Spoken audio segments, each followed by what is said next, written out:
امام غزالی رحمۃ اللہ تعالی علیہ فرماتے ہیں جب تو مخلص ہوتا ہے تو اللہ تیرے عمل کو قوت دے دیتا ہے۔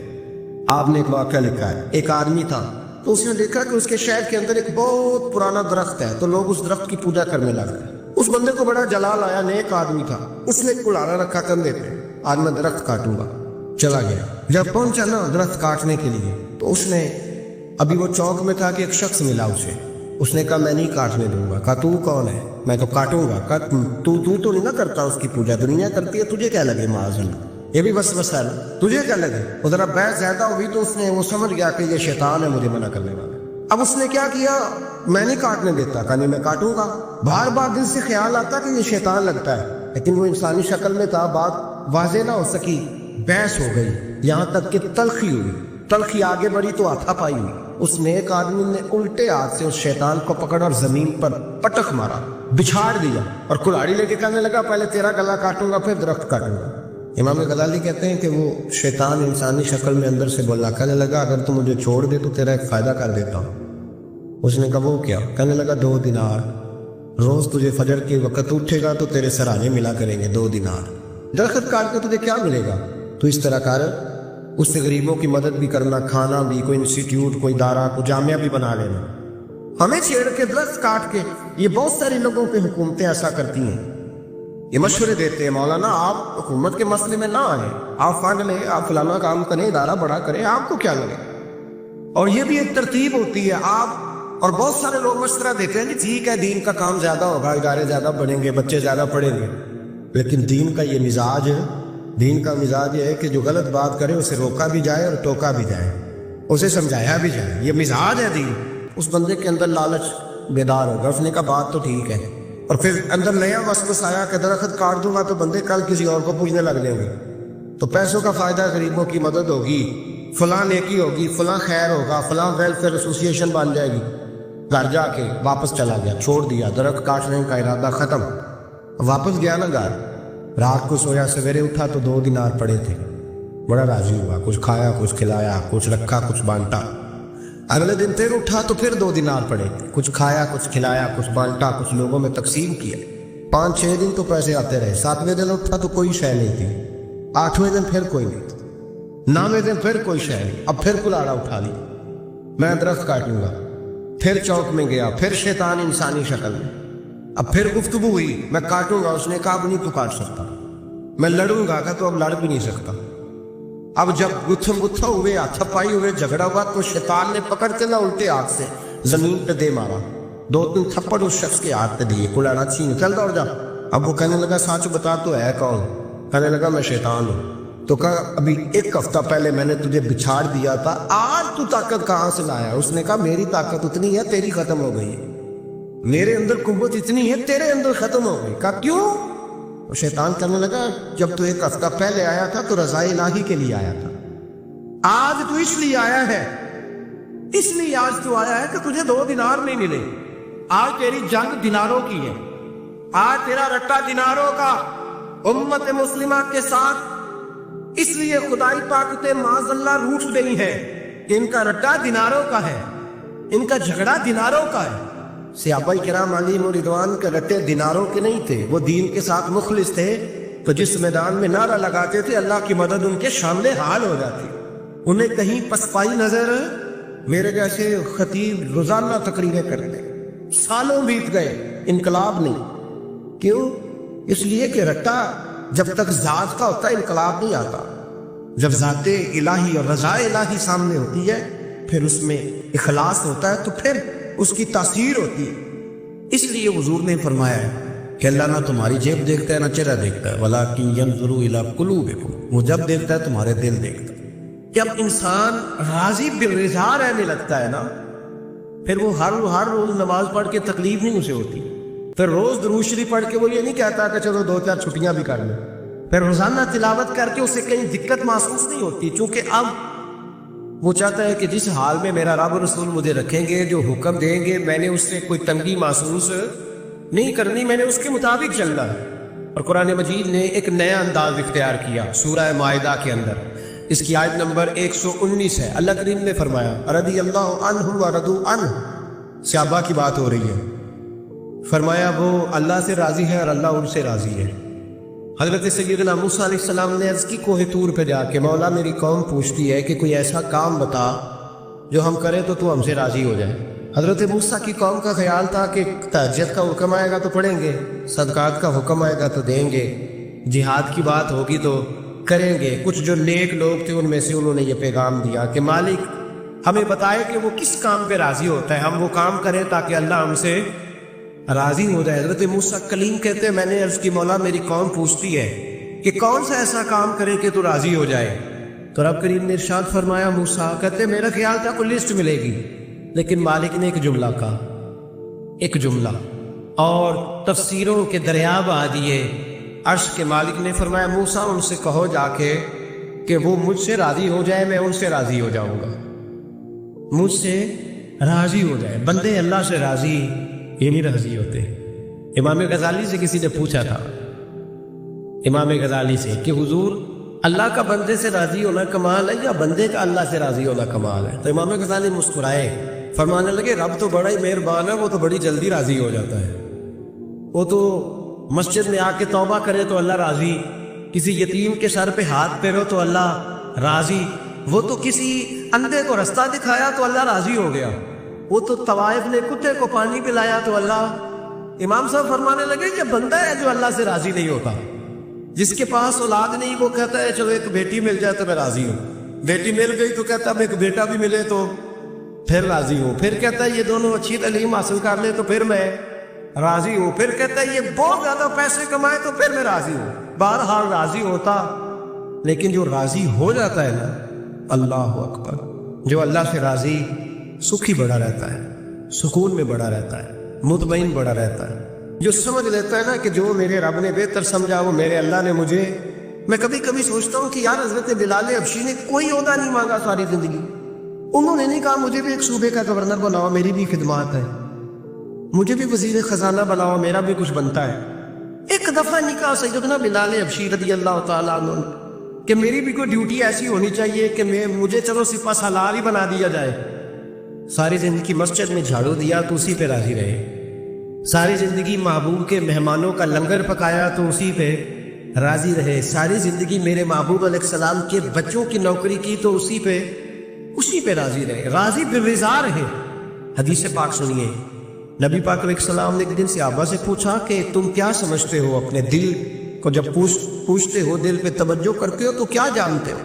تو صحابہ کرنے لگے یا رسول اللہ جب ہم اپنے دل پہ توجہ کرتے ہیں تو ہم سمجھتے ہیں کہ اللہ نے ہمیں ایمان عطا فرمایا ہے۔ تو حضور نے فرمایا تمہارے ایمان کی دلیل کیا ہے؟ ایمان کی کوئی دلیل بھی تو ہوتی ہے نا، ہمارے زمانے میں تو کوئی دلیل نہیں، نماز نہیں پڑھتا پھر بھی میں مسلمان ہوں، روزہ نہیں رکھتا پھر بھی مسلمان، جھوٹ صبح سے شام تک، کہتا خبردار کسی نے مجھے ذرا بھی بات کی سب سے بڑا مسلمان میں ہی ہوں، بددیانتی، دھوکہ، فریب، فرار، لیکن خبردار کسی نے کوئی بات کی سب سے بڑا مفتی میں ہی ہوں۔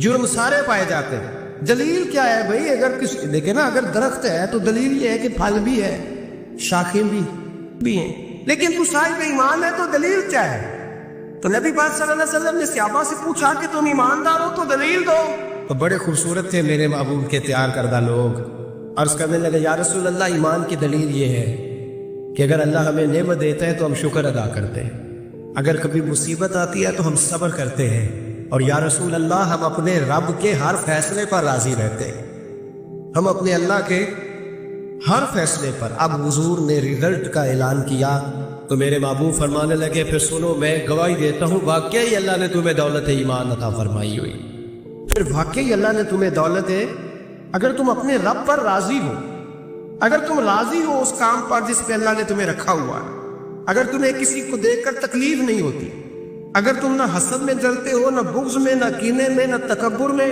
نہ احساس کمتری کا شکار ہوتے، اگر تم راضی رہتے ہو کہ میرے مالک نے بہترین زندگی مجھے دی، پھر اس کا مطلب یہ ہے کہ تم صاحب ایمان ہو۔ ہمارے زمانے میں لوگوں کی وہ تکلیفیں، صبر نہیں ہے، سکون نہیں ہے، بے چینی سی ہے، بے قراری سی ہے، معاشرے میں ایک عجیب سی ہلچل ہے، ہر آدمی سمجھتا ہے کہ وہ سامنے والا جو شخص ہے نا وہ بڑا سخی ہے اور میں بڑی تکلیف میں ہوں۔ میں رات اپنے پیر بھائیوں کو سمجھا رہا تھا، میں کہہ رہا تھا یاد رکھنا جس آدمی کا عہدہ بڑا ہوتا ہے نا اس کا زخم بھی بڑا گہرا ہوتا ہے، اس کا زخم بھی بڑا، ہاں وہ کسی شاعر نے، شعر اردو کا ہے، اور تھوڑا وکیل تھا، شاعر بھی، تو بات بھی اس کی تھوڑی وکیل ہے، چلے آپ سیانے لوگ ہیں، آپ کی سمجھ میں آ جائے گی۔ اس نے کہا تھا کہ ہجوم غم میں بھی توہین ضبط غم نہ ہوئی، ہجوم غم میں بھی توہین ضبط غم نہ ہوئی، ہم اس احتیاط سے روئے کہ آنکھ نم نہ ہوئی۔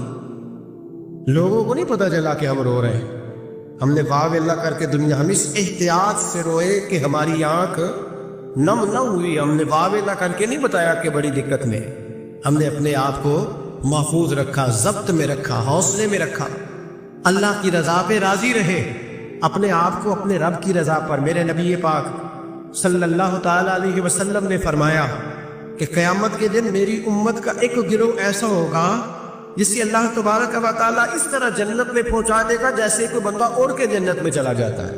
اور جب جنت میں پہنچیں گے نا تو فرشتے ان سے پوچھیں گے تم نے حساب دیا؟ کہیں گے ہمیں تو پتہ ہی نہیں حساب کیا ہے۔ پل سے رات سے گزرے، کہیں گے خبر ہی نہیں پل سے رات کہاں ہے، تو یہاں کیسے آ گئے؟ کہیں گے اللہ کے فضل سے، اللہ کے فضل سے۔ تو کہا بتاؤ تو صحیح تمہاری نیکی کیا تھی؟ تو کہیں گے دو باتیں تھیں، ایک تو ہم اللہ کے حلال کو حلال جانتے تھے، رب کے حرام کو حرام جانتے تھے، اور دوسرا یہ تھا کہ ہم اللہ کے ہر فیصلے پہ راضی رہتے تھے، اللہ کے ہر فیصلے پہ۔ تو جو رب کریم کی رضا پہ راضی رہے پھر اسے کسی حساب کتاب کا سامنا نہیں کرنا پڑے گا، پھر اسے پل سے رات کی دشوار گزار گھاٹیوں کا سامنا نہیں کرنا پڑے گا۔ شرط یہ ہے کہ وہ اللہ کی رضا پہ راضی رہے، وہ اللہ کے فیصلے کو بصیر و چشم مانے، وہ عاجزی اور انکساری کے ساتھ گردن جھکا دے اپنے مالک کے فیصلوں پر، جھکا دے۔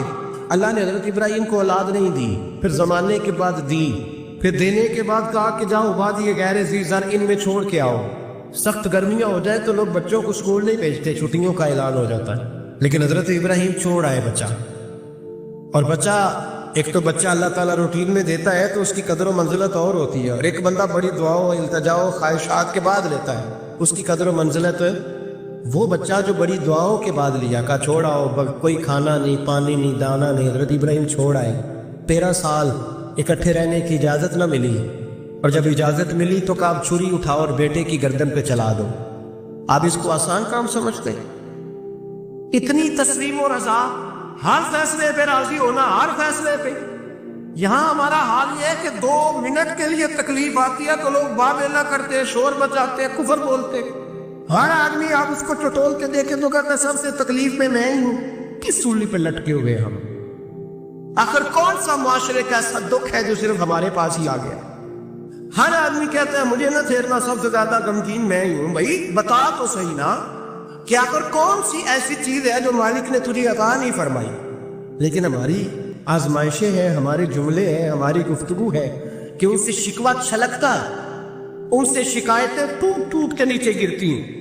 ہم یہ سوچتے ہی نہیں کہ ہمیں نہیں پتا ہمارے حق میں بہتر کیا ہے، ہمارے رب کو پتا ہے کہ ہمارے حق میں بہتر کیا ہے۔ اس لیے لوگ شکایت نہیں کرتے تھے، آج ہر بات پر شکایت ہے، ہر بات پر لوگ شکوہ کرتے ہیں، اور ہر بات پر لوگ اللہ تبارک و تعالیٰ کی بارگاہ ناز کے نافرمان بنتے ہیں۔ اور پھر سوال کیا، یا اللہ تو راضی ہو جا، یا اللہ تو۔ اور اللہ کیا فرماتے ہیں؟ فرماتے ہیں موسیٰ اپنی قوم سے کہو یہ مجھ سے راضی ہو جائے میں بھی ان سے راضی ہو جاؤں گا۔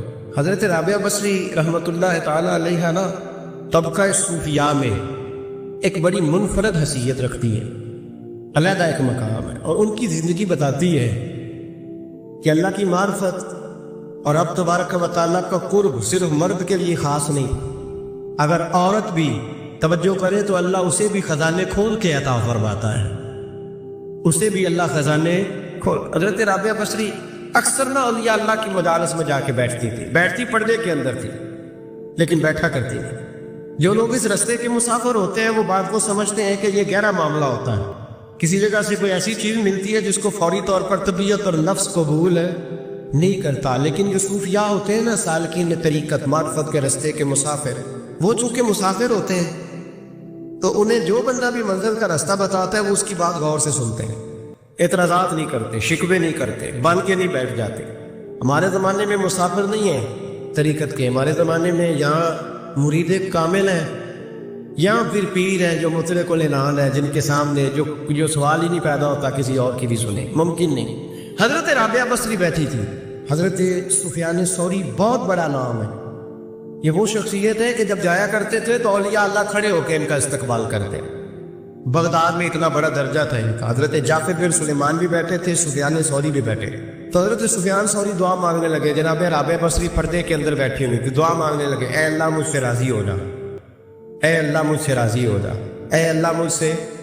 دیر تک دعا مانگتے رہے تو بی بی صاحبہ, مائی صاحبہ اندر سے بول پڑی ناراض ہو کے, کہنے لگی بس کر سفیان, کیا دعا مانگ رہا ہے تو, کب سے میں سن رہی ہوں, بس کر. کیا ہوا, تو کیوں ناراض ہوتی ہے؟ فرمانے لگی سفیان تو نے ایک بار بھی کہا, میں نے برداشت کیا, دوسری بار بھی کہا, بتائیے دعا ٹھیک ہے کہ نہیں ان کی؟ اے اللہ تو مجھ سے راضی ہو جا. اس دعا پہ ناراض ہو گئی مائی صاحبہ. کہنے لگی تو نے ایک بار بھی مانگی تو میں چپ رہی, دوسری بار بھی مانگی تو اب تو چپ بھی نہیں کر رہا, بس کر. حضرت سفیان کہنے لگے چل میری اصلاح کر دے. تو مائی صاحبہ کہنے لگی تو یہ تو کہہ رہا ہے یا اللہ راضی ہو جا, یا اللہ راضی ہو جا, پہلے تو بتا تو اللہ سے راضی ہے؟ پہلے اپنے نفس پر نظر ڈالنا, تو راضی ہے؟ روز نہیں مانگتا کہ 2 کروڑ چاہیے, 6 کروڑ چاہیے انسان کا نفس.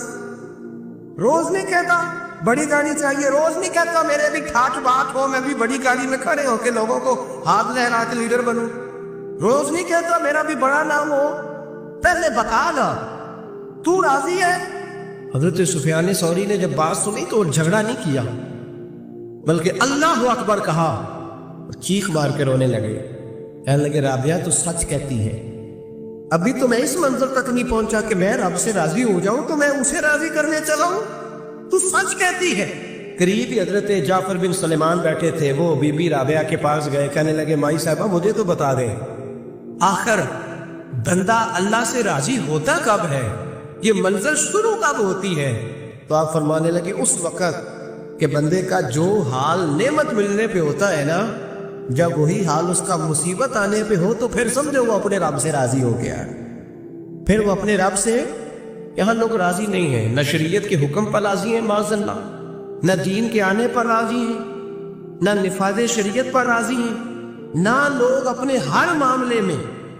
دیکھیں نا کبھی کبھی تکلیف ہوتی ہے, کئی دفعہ لوگ بات پوچھنے آتے ہیں تو دل کرتا ہے ٹانگ چھڑک دے. طلاق کا مسئلہ پوچھنے کے لیے لوگ عالم کے پاس آ جائیں گے, طلاق کا مسئلہ پوچھنے. سوال یہ ہے کہ تو نے شادی کے سے پہلے کسی عالم سے رابطہ کیا تھا کہ مجھے بتائے بیوی کے حقوق کیا ہیں, اس کے ساتھ وقت گزارنا ہے, میں نے تو کس طرح کے حقوق میں نے ادا کر دیا, شریعت مجھے کیا حکم کرتی ہے؟ پوچھا تھا کسی عالم سے؟ دین کی ضرورت پڑی تو دین کے پاس آئے, لیکن دین کو عمل کرنے کے لیے کبھی حاصل ہے؟ ضرورت پڑی تو آ گئے, حاجت ہوئی تو آ گئے, طبیعت لگی تو آ گئے. میں درجنوں بار کہہ چکا ہوں کہ جب کسی آدمی کے پاس لاکھوں روپیہ ہوتا ہے تو کسی پیر کے پاس نہیں جاتا کہ حضرت صاحب بڑے پیسے ہیں, بتائیں شکر کیسے ادا کروں. لیکن جب ذرا دقت آتی ہے, حالات خراب ہوتے ہیں, تو ہر پیر کا دروازہ کھٹکھٹاتا ہے, کہتا ہے کو تویز دے دے. تو بتا جب تو تیرا دین کے ساتھ صرف تکلیف کا رشتہ, تو راضی پھر رضا کب ہوگا؟ کب تو راضی ہوگا اپنے رب کے معاملات میں؟ کب تو راضی ہوگا؟ کئی دفعہ طبیعت میں تکلیف ہوتی ہے, وہ حضرت صاحب حالات بڑے خراب ہوئے, پہلے آپ نے تعویذ دیا تھا تو صحیح ہو گیا, پھر خراب ہے میں دوبارہ آ گیا. تو دل کرتا ہے ان سے کہنے سے کہ یار ہمارے ساتھ تمہارا رشتہ خراب حالاتوں کا ہی ہے, کبھی صحیح حالاتوں میں بھی آؤ نا, بڑے خوش حالات میں بھی آؤ کہ اب حالات بڑے اچھے ہیں, ہم حاضر ہیں, کوئی حکم کرے. خدا راضی بالرضا رہنا سیکھے. کہتے ہیں انس بن مالک رضی اللہ تعالیٰ عنہ کہتے ہیں 10 سال حضور کی بارگاہ میں رہا, 10 سال, اور 10 سال میں نے حضور کے گھر میں نوکری کی. کہتے ہیں نبی پاک نے کبھی مجھے اف تک نہیں کہا. ہمارا اپنا بچہ جو ہوتا ہے نا بیٹا, اور 10 دنوں میں شاید سینکڑوں دفعہ سن لے یہ کیا کیا ہے وہ کیا. کہتے ہیں 10 سال حضور نے مجھے, کہتے ہیں میں نے ایک دن بڑا نقصان کر دیا, کوئی بڑی چیز مجھ سے ٹوٹ گئی, بڑا نقصان ہو گیا. تو فرماتے ہیں کہ نبی پاک صلی اللہ علیہ وسلم کی ایک زوجہ محترمہ مجھ پر جلال کرنے لگی, اور ان کا جلال بالکل بجا تھا, ان کا غصہ بالکل ٹھیک تھا, اس لیے کہ میں نے واقعی بڑا نقصان کیا تھا. کہتے ہیں وہ جب جلال کرنے لگی نا تو محبوب تشریف لائے. کیا ہوا؟ کہا یا رسول اللہ یہ دیکھیں اس نے کتنی بڑی چیز توڑ دی. تو کہتے ہیں میرا خیال تھا کہ یہاں سے بھی مجھے ڈانٹ پڑنی ہے اور پڑنی چاہیے بھی, اس لیے کہ میں نے آج بڑا نقصان کیا ہے. لیکن کہتے ہیں محبوب میرے قریب آئے اور میرے کندھے پہ ہاتھ رکھا. زوجہ جلال میں تھی تو محبوب نے کیا خوبصورت جملہ کہا, ساری سوچ ہی بدل دی. فرمانے لگے اس کو نہ ڈانٹ, اس چیز کا ٹوٹنا میرے رب کی رضا تھی تو چیز ٹوٹ گئی ہے, یہ میرے رب کی رضا تھی تو یہ چیز اب یہ غریب ہے، اس کا دل نہ توڑ، وہ ٹوٹ گیا، وہ جو ہونا تھا سو ہو گیا، اب چھوڑ، یہ میرے اللہ کی اس چیز کا اتنا دیر رہنا یہ ہمارے حق میں بہتر تھا، تو ٹوٹ گئی تو ختم۔ کہتے بڑا جلال تھا محبوب کی زوجہ کو، لیکن انہوں نے جب بات سنی تو پھر مصطفیٰ کریم کا گھرانہ، پھر حضور کی ازواج پاک، مومنوں کی مائیں، کہتے ہیں اسی وقت وہ بیٹھی اور انہوں نے میری طرف بڑی شفقت کی نظروں سے دیکھا اور ان کے غصے کو میں نے پیار میں بدلتے دیکھا۔ بھائی یاد رکھو، اللہ کی رضا، پھر اس وقت 2-4 لاکھ کے لیے لوگوں کو ہارٹ اٹیک نہیں ہوتا، پھر 20-25 ہزار کے لیے بلڈ پریشر اپ ڈاؤن نہیں ہوتا جب بندہ اللہ کی رضا پہ راضی رہنے لگتا، پھر چھوٹی چھوٹی باتیں اس کے لیے سہانے روح نہیں بنتی، پھر ذرا ذرا سی بات اسے تکلیف نہیں دیتی۔ جب وہ اللہ تعالیٰ کی رضا پر راضی ہونے کا عادی ہو جاتا ہے تو پھر یہ چیزیں اس کے لیے باعث آزمائش ہے۔ بنی اسرائیل میں ایک شخص تھا، امام غزالی رحمۃ اللہ علیہ فرماتے ہیں اس کا دل چاہا کہ پتہ تو کروں جنت میں میرا پڑوسی کون ہوگا۔ اس کو خواب میں بتایا گیا کہ فلاں بن فلاں تیرا جنت میں پڑوسی۔ اب یہ بڑا عابد تھا، زاہد تھا، عبادت گزار تھا، پرہیزگار، بڑا نیک تھا، بڑا پرہیزگار۔ یہ سفر کر کے اس کے پاس گیا، اس کو جا کے کہنے لگا میں تیرا مہمان نہ بن جاؤں، 2-3 دن کا بن جاؤں۔ کہتے میں 3 دن اس کے ساتھ رہا، میں اس سے زیادہ نوافل پڑھتا تھا، زیادہ صدقات و خیرات کرتا تھا، زیادہ عبادات کرتا تھا، وہ تو میرے مقابلے میں کچھ بھی نہیں۔ 3 دن کے بعد میں آنے لگا تو میں نے اس کو کہا یار میں ایک مقصد کے لیے آیا تھا تیرے پاس۔ اس نے کہا بتائیے۔ میں نے کہا کہ میرا آنے کا مقصد یہ تھا کہ میں دیکھوں تو کون سی ایسی عبادت کرتا ہے کہ جنت میں تو میرا پڑوسی بنے گا، لیکن تیری عبادات ریاضت میں تکبر نہیں کرتا، لیکن میں نے کوئی خاص چیز دیکھی نہیں، کوئی خاص بات ہے تو مجھے بتا دے۔ تو بندہ کہنے لگا کوئی خاص بات نہیں، ہاں ایک چھوٹی سی عادت ہے میرے اندر، چھوٹی سی عادت۔ بڑے لوگ کبھی بھی اپنی باتوں کو بڑا نہیں سمجھتے، کہ ایک چھوٹی سی عادت ہے، کہ وہ کون سی؟ تو وہ کہنے لگا اگر شدید گرمی ہو نا تو میں نے اپنے رب سے کبھی سردی نہیں مانگی، اور کبھی برف جمی ہو نا گلیوں میں تو میں نے اپنے رب سے کبھی گرمی نہیں مانگی۔ میں